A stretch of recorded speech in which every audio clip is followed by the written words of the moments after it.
C'était un matin glacial de mars 1603. Le palais de Richmond, habituellement vibrant de murmures diplomatiques et de pas feutrés, était ce jour-là enveloppé dans un silence aussi lourd qu'un tombeau.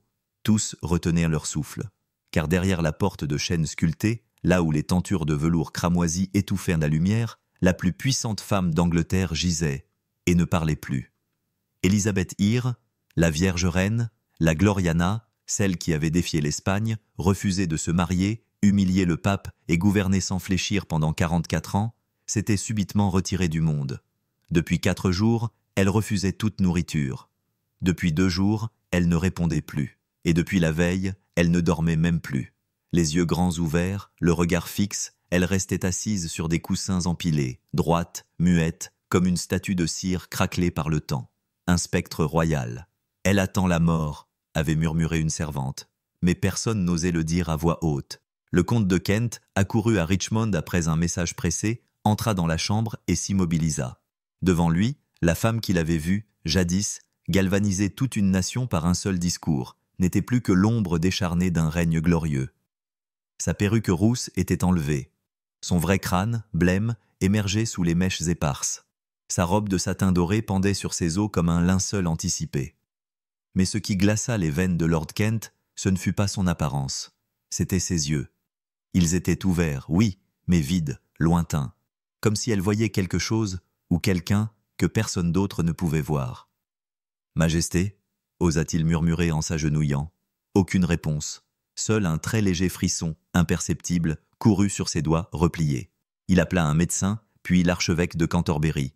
Tous deux s'approchèrent, échangèrent un regard inquiet. Il fallait agir. Mais comment parle-t-on à une reine qui ne veut plus vivre? Dans les couloirs, les courtisans commençaient à murmurer. Certains parlaient de sorcellerie. D'autres évoquaient la culpabilité tardive d'une femme qui avait condamné sa propre cousine, Marie Stuart, à mort. D'autres encore chuchotaient le nom de Robert Dudley, l'unique homme qu'elle avait aimé, l'homme qu'elle avait enterré, et qu'elle semblait voir chaque nuit. Car selon les servantes, la reine parlait dans le noir, pas à elle, à quelqu'un d'autre, quelqu'un qu'aucun d'eux ne pouvait entendre. Une nuit, l'une d'entre elles jura avoir entendu « Robert, pardonne-moi ». Puis un long silence, puis un sanglot étranglé. Dans la salle du trône, personne n'osait réclamer la régence. Le trône était toujours occupé, même si son occupante ne parlait plus, ne mangeait plus, ne régnait plus. Car une reine ne meurt pas, pas encore. Mais dans les cuisines, on préparait déjà des repas pour Jacques XVI d'Écosse. Et dans les écuries, les chevaux étaient harnachés. Car tout le monde savait que quelque chose s'était brisé. Pas seulement un corps, mais une ère. La nuit était tombée sur Richmond, mais la lumière ne quittait pas les fenêtres de la chambre royale. Des chandelles brûlaient sans fin, rongeant la cire comme le temps rongeait la reine. Elle ne s'était toujours pas couchée. Depuis 4 jours maintenant, elle refusait le lit, refusait le repos, comme si s'allonger signifiait se livrer à la mort, consentir enfin à disparaître. Les courtisans en silence se passèrent le mot. Elle veille. Elle refuse de mourir. Mais dans la lumière vacillante, son visage était une agonie vivante. La peau tirée sur les pommettes saillantes, le menton tremblant, les cernes profonds comme des gouffres sous ses yeux fiévreux. Par moments, ses lèvres remuaient. On croyait à une prière, mais c'était des noms. Essex, Marie, Robert. Et toujours ce regard, fixe, tourné vers quelque chose que personne ne voyait. Certains serviteurs avaient peur d'entrer. On disait que la reine parlait avec les morts. Le médecin royal, le docteur Dee, appelé en urgence, prit son pouls et recula. Ce n'était pas seulement une défaillance du corps, c'était un assaut de l'âme. Il écrivit dans son carnet « fièvre intermittente », signe de délire spirituel. Mais au fond, chacun savait, ce n'était pas une maladie. C'était une confession sans mots, un jugement silencieux. Celui d'une femme arrivée au bout d'un règne de fer, qui, dans ses derniers instants, se retrouvait seule, face aux fantômes qu'elle avait elle-même créés. Car dans les murs du palais, le passé était vivant. Chaque pierre semblait chuchoter. Marie Stuart, sa cousine, sa prisonnière, sa condamnée. Élisabeth l'avait fait décapiter après des années d'hésitation. Elle n'avait jamais regardé la hache. Elle n'avait jamais vu la tête rouler. Mais elle avait signé l'ordre. Et le sang, depuis, ne quittait pas ses mains. Robert d'Evreux, comte d'Essex, son dernier favori, son enfant terrible, celui qu'elle avait élevé, adoré, puis trahi lorsqu'il l'avait défié. Lui aussi, décapité. Elle l'avait vu partir, les yeux pleins de larmes. Et elle n'avait pas bronché. Et Robert Dudley. son amour de toujours, son seul amour véritable, mort des années auparavant. Mais chaque nuit, il semblait revenir, s'asseoir au pied de son lit, sans un mot. Certains disaient qu'elle lui parlait, qu'elle s'excusait, qu'elle implorait quelque chose qu'elle n'avait jamais su donner, le pardon. Le palais devenait une cathédrale d'ombre. Les dames d'honneur priaient en silence. Les gardes détournaient le regard. Même l'archevêque, venu lui proposer les derniers sacrements, fut renvoyé d'un geste tremblant. « Pas encore », murmura-t-elle. « Pas encore ». Mais le « encore » ne tenait plus qu'à un fil. Car le matin suivant, elle ne se leva pas. Ses jambes ne portaient plus. On la trouva allongée sur le sol, les yeux ouverts, la bouche entr'ouverte comme pour un cri qui n'était jamais sorti. Elle refusait toujours le lit. Alors ils posèrent des coussins autour d'elle. La reine d'Angleterre, celle qui avait terrassé l'invincible armada, était là, par terre, tremblante, muette et seule. Son trône vide, sa cour en suspens, le monde arrêté. Et dans le silence, parfois, une phrase surgissait, faible, presque inaudible. « Ils viennent me chercher ». Ils l'avaient installée sur des coussins, à même le sol, comme une mendiante royale, parce qu'elle refusait toujours de se coucher dans un lit. Le docteur Harsnet, un homme pourtant peu enclin aux superstitions, écrivit dans son rapport « La reine est accablée d'un refus de repos, comme si elle fuyait quelque chose au creux de ses draps. Quelque chose. Ou quelqu'un. » Dans le silence tendu de la chambre, on n'entendait que sa respiration saccadée. Elle était haletante, les yeux toujours ouverts, la peau collée à ses os comme du parchemin oublié au soleil. Ses doigts s'agrippaient parfois aux plis de ses vêtements, comme si elle tentait de s'arracher à une main invisible. Une dame de compagnie osa approcher. Élisabeth sursauta. « Non !» cria-t-elle faiblement. « Pas encore, pas les ténèbres !» Puis elle pleura. Pour la première fois en public depuis 40 ans. Les larmes d'une reine sont toujours un événement, mais celles-ci étaient plus que des larmes. C'étaient les ruisseaux silencieux d'une culpabilité qui débordait enfin. Elle parlait par bribes, murmurait des noms, des lieux, des souvenirs. Le nom de son père, Henri Vitte, le nom de sa mère, Anne Boleyn. Elle disait « Je l'ai vu mourir, je l'ai vu dans le miroir, la tête coupée, c'est moi, c'est encore moi. » La reine ne distinguait plus le présent du passé. Son agonie devenait un théâtre confus où se mêlaient tous ses fantômes. Elle demandait à parler à William Cecil, mort depuis 3 ans. Elle ordonnait que l'on appelle Dudley, comme s'il allait surgir à la porte. Puis elle murmurait « Dis-lui que je suis désolée. Dis-lui que j'ai eu tort de douter. » Les médecins se relayaient, impuissants. Ils lui donnaient des bouillons, qu'elle refusait. Ils tentaient de l'hydrater avec des linges, qu'elle repoussait. Elle ne voulait rien, ni soin, ni répit, ni paix, car la paix, elle ne la trouvait plus. Pendant ce temps, dans les couloirs du palais, les nobles se réunissaient. Sir Robert Cecil, fils du défunt William, prenait la main. Il fallait préparer la succession. La reine n'avait pas nommé d'héritier officiellement, mais tout le monde savait que le roi d'Écosse, Jacques VI, fils de Marie Stuart, était déjà en route. Quelle ironie cruelle! Le fils de celle qu'elle avait fait décapiter allait s'asseoir sur son trône, un cercle qui se referme, dans le sang. Le matin du 23 mars 1603, le palais était figé. La reine, étendue au sol, ne parlait plus, mais ses yeux remuaient encore, rapides, agités, comme si elle voyait des visages passer au-dessus d'elle, dans l'air, dans la pierre, dans les souvenirs. Elle leva un bras, un doigt tremblant, et souffla. « Ils sont là, ils me regardent, tous. » Et puis plus rien. Un long silence, mais elle respirait encore. L'après-midi, une dernière tentative fut faite. L'archevêque de Cantorbéry, John Whitgift, fut introduit. Il s'agenouilla à ses côtés et prononça les prières. Elle entr'ouvrit les lèvres, puis, d'une voix si faible qu'on dut se pencher tout près pour l'entendre, elle dit « Je suis la reine, encore ».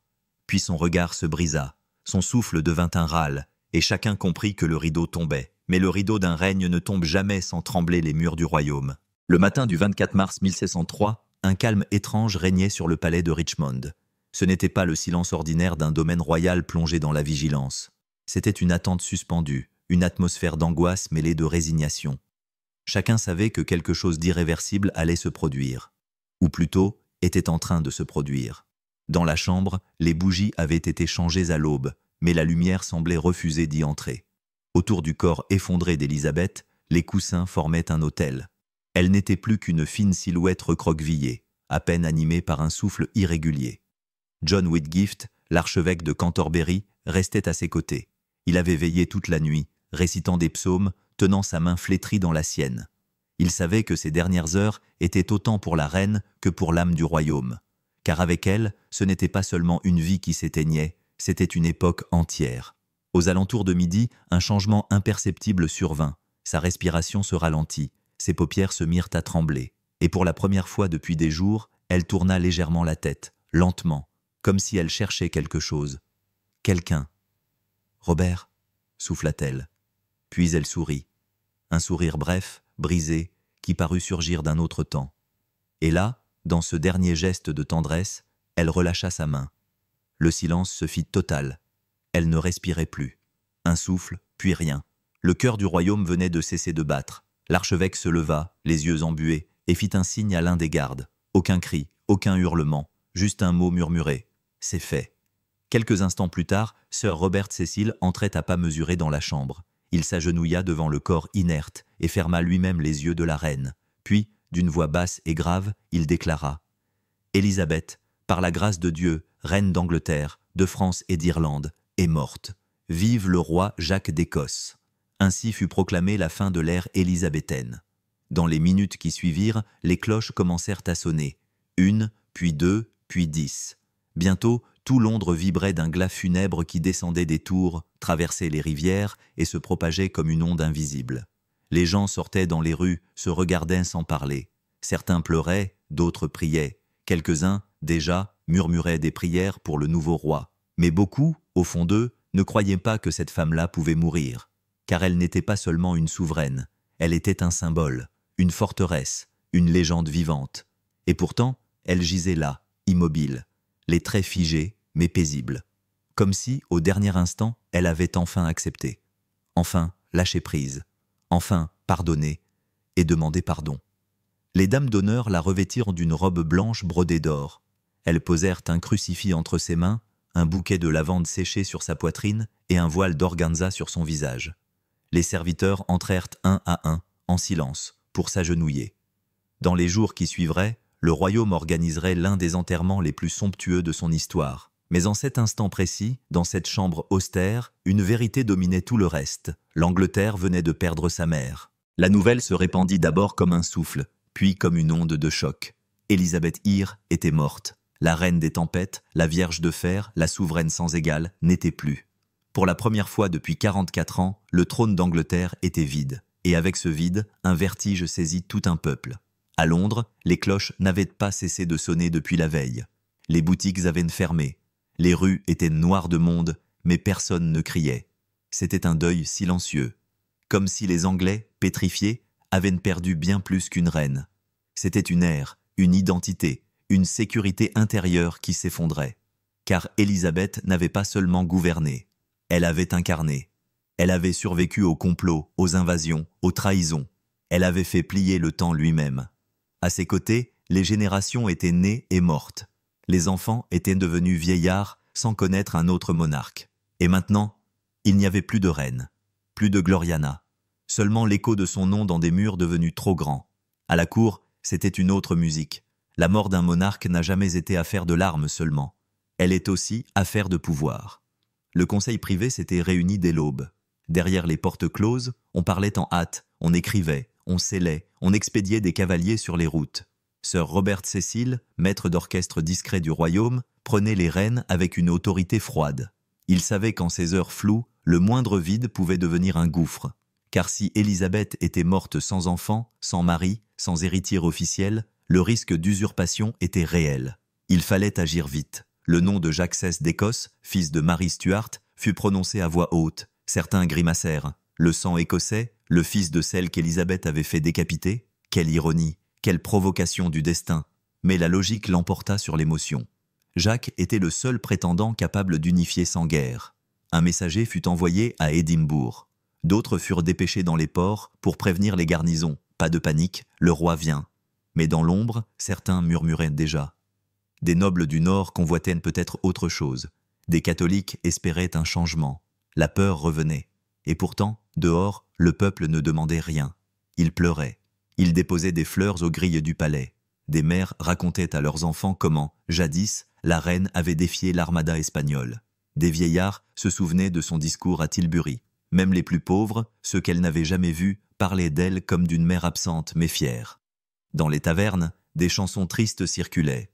L'une d'elles disait « Elle n'avait ni époux, ni fils, ni tombe ouverte, mais elle avait un peuple qui ne l'oubliera jamais. » Car au fond, ce qui restait n'était pas le deuil, mais l'interrogation. Que deviendrait l'Angleterre sans elle? Un roi homme, écossais, protestant mais fils de catholique. Un inconnu à Londres. Un changement total de style. La cour deviendrait-elle écossaise? La diplomatie changerait-elle? Et surtout, qui oserait marcher dans les pas d'une légende? Le 26 mars, le cercueil fut déplacé de Richmond à Whitehall. Des milliers de personnes assistèrent au cortège. Pas un cri, pas une révolte, juste des visages pâles, des chapeaux ôtés, des mains jointes. Et dans chaque regard, une seule certitude, plus jamais une souveraine ne serait comme elle. Le royaume était sans reine, et rien, plus rien, ne serait comme avant. Londres, 28 avril 1603, ciel plombé, vent froid sur la Tamise. Et dans les rues, un silence presque irréel. Ce jour-là, ce n'était pas une reine qui allait être enterrée, c'était l'Angleterre elle-même qui allait dire adieu à son visage, à son repère, à son mythe. Le cercueil d'Élisabeth Eyre, drapé d'un velours noir brodé d'or, reposait sur un char funèbre majestueux, tiré par 4 chevaux caparaçonnés de tissu sombre. Autour, des gardes vêtus de noir, l'épée baissée. Devant, un héros d'armes ouvrait la marche, tenant le blason royal. Derrière, 1 millier de personnes. Nobles, ambassadeurs étrangers, évêques, officiers, femmes voilées, servantes en larmes. Un cortège sans fin. Le peuple s'était massé tout au long du trajet. Depuis Whitehall jusqu'à l'abbaye de Westminster, les rues débordaient d'hommes, de femmes, d'enfants, tous debout, certains à genoux. Sur les toits, des silhouettes muettes. Dans les fenêtres, des mouchoirs blancs agités lentement. On n'entendait que le pas des chevaux, le grincement du bois et de temps en temps, une prière à voix basse. Une femme âgée, croisant le convoi à Charing Cross, s'écria « Dieu bénisse notre bonne reine !» Et tout autour d'elle, des dizaines répétèrent en chœur. Puis retombèrent dans le silence, car l'instant n'était pas à la parole, il était au souvenir. À Westminster, tout était prêt.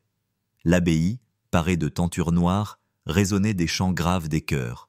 L'encens brûlait lentement, emplissant l'air d'un parfum funèbre. Et dans cette atmosphère suspendue, les plus puissants du royaume avaient pris place. Sir Robert Cecil, les évêques d'York et de Londres, le Lord Mayor, les ambassadeurs de France, d'Espagne, d'Écosse, tous vêtus de noir, les visages solennels. Lorsque le cercueil fut porté à l'intérieur, un murmure traversa l'assemblée. Le cercueil était surmonté d'une effigie de cire d'Élisabeth, grandeur nature, revêtue de sa robe royale, couronnée, le sceptre à la main. Un double funéraire, si ressemblant qu'on aurait pu croire la reine encore là, trônant une dernière fois parmi les vivants. L'archevêque de Cantorbéry entama l'office. Il parla d'une souveraine choisie par Dieu, d'une ère de stabilité, de gloire et de fidélité. Mais dans les rangs, beaucoup ne retenaient plus leurs larmes, car le cercueil, ce rectangle noir porté par 8 hommes, pesait plus lourd que n'importe quel trésor. Il contenait la fin d'un monde. Lorsque le moment vint de descendre le cercueil dans la crypte, le chant du Te Deum s'éleva, puissant, presque déchirant. Les voix résonnaient contre les pierres anciennes. Et au moment même où le cercueil disparut dans l'ombre du tombeau, un rayon de lumière perça, brisant un nuage, traversant un vitrail. Il tomba sur le visage de l'effigie de cire. Un murmure parcourut les fidèles. Un signe, elle veille encore. Mais en bas, dans la crypte, la pierre se refermait. Et avec elle, un nom gravé, Elisabeth Regina.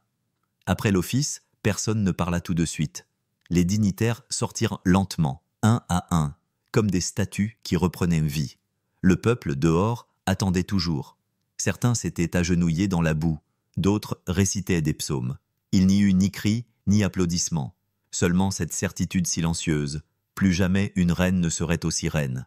Dans les semaines suivantes, la cour changerait. Jacques XVI d'Écosse deviendrait Jacques Pied d'Angleterre. Les accents écossais envahiraient les salons. Les anciens favoris seraient écartés. Une ère nouvelle commencerait. Mais dans le cœur des Anglais, la souveraine du peuple resterait celle qu'on avait appelée la Vierge Reine, Gloriana, la Dame de fer et de lumière. Et chaque année, à la date de son décès, certains déposeraient encore une rose blanche sur sa tombe, sans rien dire. Car il n'y a pas de mot pour dire adieu à une légende. Le cercueil était refermé. Le trône, désormais vide, attendait un roi venu d'Écosse. Et pourtant, dans les couloirs du palais déserté, quelque chose flottait encore. Ce n'était ni l'encens du deuil, ni l'écho des pas de la cour. C'était plus subtil, plus lourd. C'était le poids des secrets, car si Élisabeth Hire était morte en reine, elle était aussi morte en énigme. Jusqu'au bout, elle avait veillé à verrouiller ses vérités, à cacher ses blessures, à enterrer ses failles. Mais la mort, elle, n'a pas de clef. Elle entr'ouvre les portes interdites. Et dans les jours qui suivirent, plusieurs serviteurs commencèrent à parler, à se souvenir, à murmurer.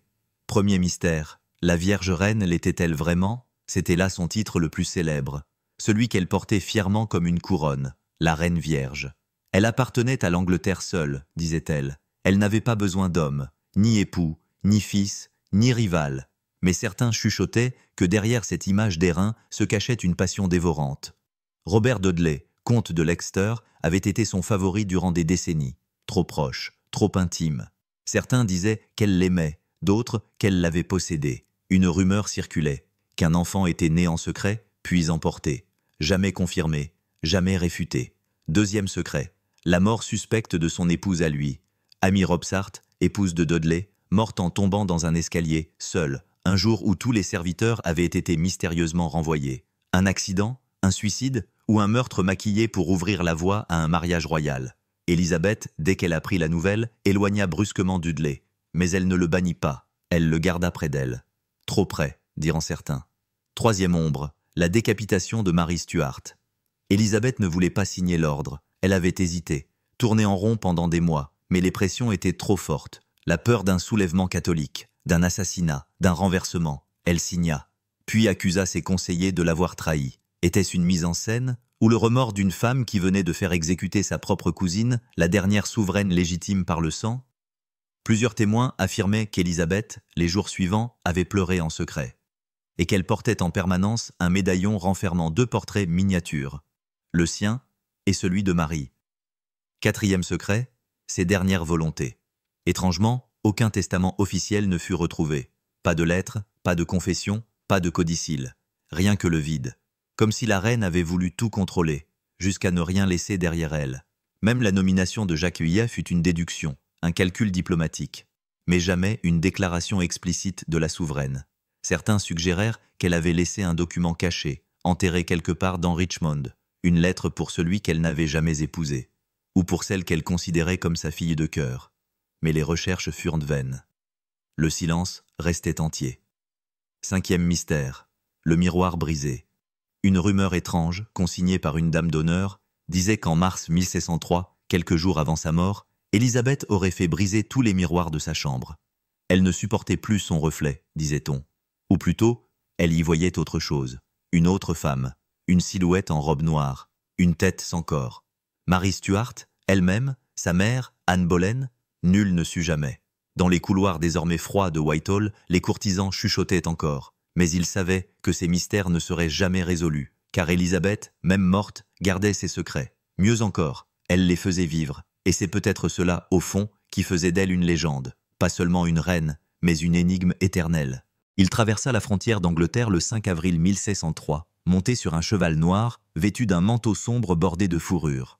Autour de lui, une escorte écossaise silencieuse. Pas de fanfare, pas d'acclamation, seulement un silence dense, comme si le sol anglais lui-même retenait son souffle.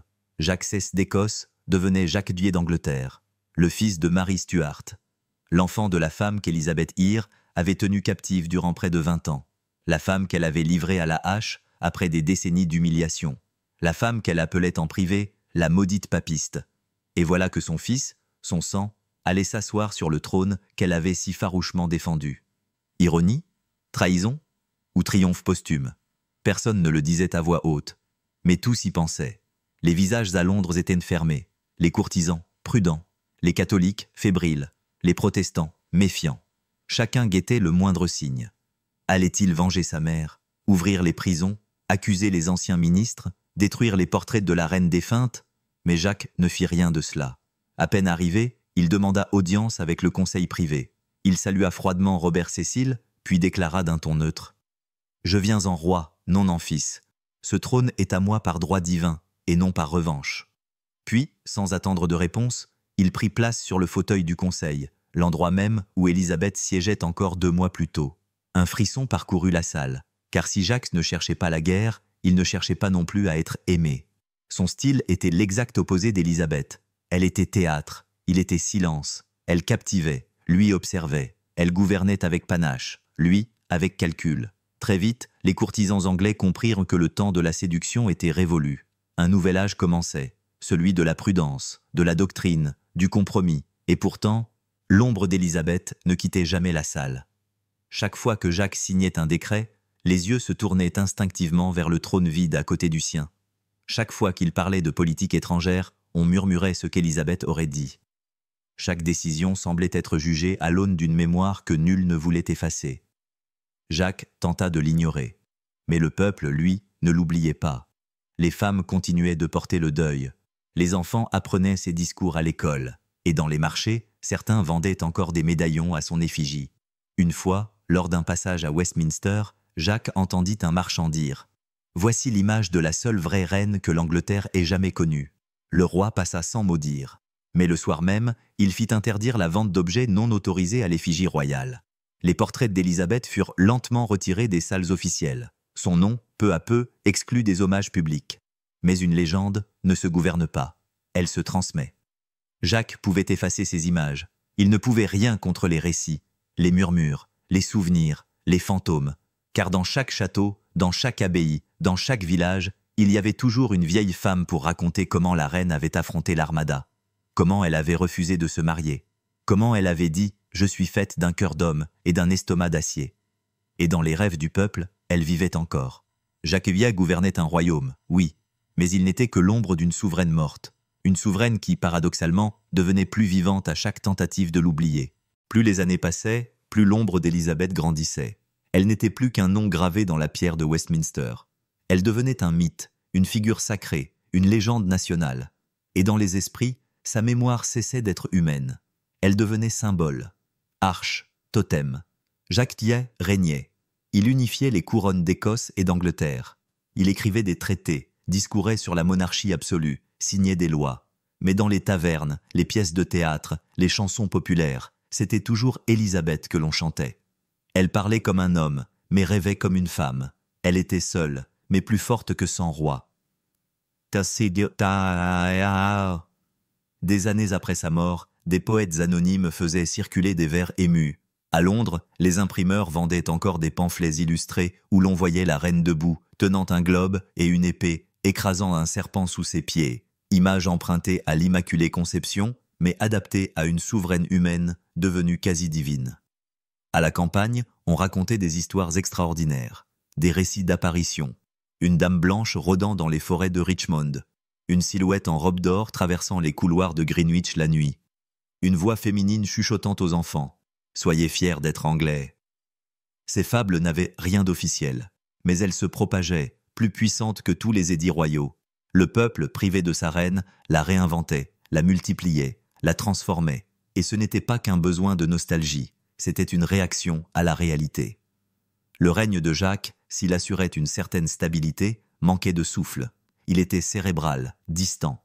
Il inspirait le respect, mais pas l'amour. Il éteignait les passions que la reine avait allumées. Et dans ce vide, la figure d'Élisabeth devenait un refuge émotionnel, une mémoire d'énergie, une certitude dans le doute.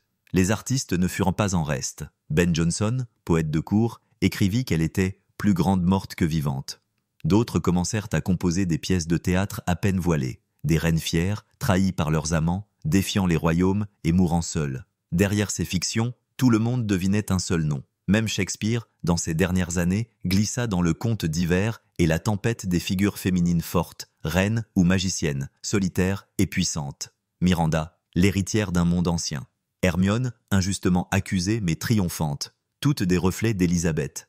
Les églises anglicanes, quant à elles, refusèrent de la canoniser. La monarchie n'avait pas vocation à créer des saintes, mais certaines chapelles firent ériger des vitraux à son image. Elle n'était pas une sainte officielle. Mais dans le cœur de nombreux Anglais, elle l'était devenue. Et ainsi, année après année, le culte d'Élisabeth s'enracinait. Non pas un culte religieux, mais un culte politique, identitaire, une mythologie nationale. Elle incarnait ce que le peuple voulait croire de lui-même. Courage, indépendance, éclat, un rempart contre la peur, un souvenir d'or contre les temps ternes. La mort ne l'avait pas détruite, elle l'avait sanctifiée. Il ne reste aujourd'hui d'Élisabeth Ire ni chair, ni souffle, ni voix. Son corps repose depuis plus de 4 siècles dans la chapelle Henri VII de l'abbaye de Westminster. Une tombe austère, gravée de lettres d'or. Sacrée à jamais soit la mémoire d'Élisabeth, reine d'Angleterre. Mais en vérité, sa dernière couronne n'est pas de marbre. Elle est de mémoire. Car le plus grand triomphe d'Élisabeth ne fut pas de régner. Ce fut de durer, de traverser les siècles, de devenir ce que bien peu de souverains deviennent, une figure qui dépasse son époque, un miroir dans lequel les générations se regardent. Au moment de sa mort, le royaume était fort, mais fragile, riche, mais épuisé, unifié, mais traversé de peur. Elle laissait une nation sans héritier, sans direction claire, sans promesse certaine. Pourtant, elle laissait aussi un imaginaire, une idée d'Angleterre, l'Angleterre que l'on défend sans hésiter, l'Angleterre qui choisit la dignité à la compromission. L'Angleterre où une femme peut gouverner sans s'excuser. Cette idée-là, c'est elle qui l'a semée. Mais toute légende a ses fissures. Derrière la Vierge Reine triomphante, il y eut la solitude écrasante. Derrière les victoires navales, des massacres coloniaux. Derrière les discours flamboyants, des prisons pleines de dissidents. Et derrière le sourire figé de ses portraits, une femme rongée par l'angoisse de ne jamais être aimée pour elle-même. Elle a bâti un royaume, mais au prix d'elle-même.